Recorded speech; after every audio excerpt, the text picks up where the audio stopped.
Hello guys, কেমন আছো তোমরা সবাই? আশা করি খুব ভালো আছো।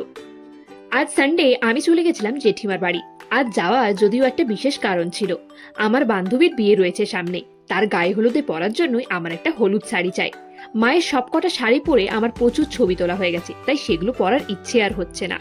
যদিও আমি বেশি পিকচার আপলোড করি না, তাও গ্যালারি ভর্তি ছবি রয়েছে সেই শাড়িগুলো পরে। তাই নতুন কিছু ট্রাই করার জন্য আমি চলে গেছিলাম জেঠিমার বাড়িতে জেঠিমার শাড়ি নিতে। গিয়ে দেখি জেঠু প্রচুর রকম রকম গাছ লাগিয়েছে, সেখানে কিছুক্ষণ টাইম স্পেন্ড করলাম। জেঠু হোক, দিদা হোক বা কাকাই হোক, সবাই গাছ লাগাতে ভীষণ ভালোবাসে। দিদার লাগানো গাছগুলো তো তোমাদের সাথে একদিন শেয়ার করেছি, আর জেঠুরটা করেছি, একদিন তোমাদের সাথে কাকারটাও শেয়ার করব। অনেক কটা গাছের নাম আমার জানা ছিল না, তাই জেঠুর থেকে জেনে চলে গেলাম বাড়ির ভেতর। গিয়ে দেখি জেঠিমা ব্রেকফাস্ট বের করেছে। যদিও আমি বাড়ি থেকে খেয়ে গেছিলাম, আমাকে আবার খেতে হলো। জেঠিমা তারপর আমার জন্য সবকটা শাড়ি ব্লাউজ বের করেছে, যেটা তোর পছন্দ নিয়ে যা। আমি সবকিছু দেখে শুনে নিয়ে চলে আসলাম বাড়ি।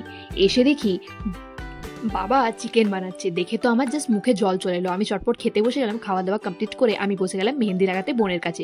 বোন কেমন মেহেন্দি লাগিয়েছে আমি তোমাদেরকে পরে একটা নতুন ভিডিওতে শেয়ার করবো। ভিডিওটা ভালো লাগলে একটা লাইক করে চ্যানেলটা সাবস্ক্রাইব করতে ভুলো না এরকম আরও ভিডিওর জন্য। দেখা হচ্ছে পরের একটা নতুন ভিডিওতে। ভালো থেকো।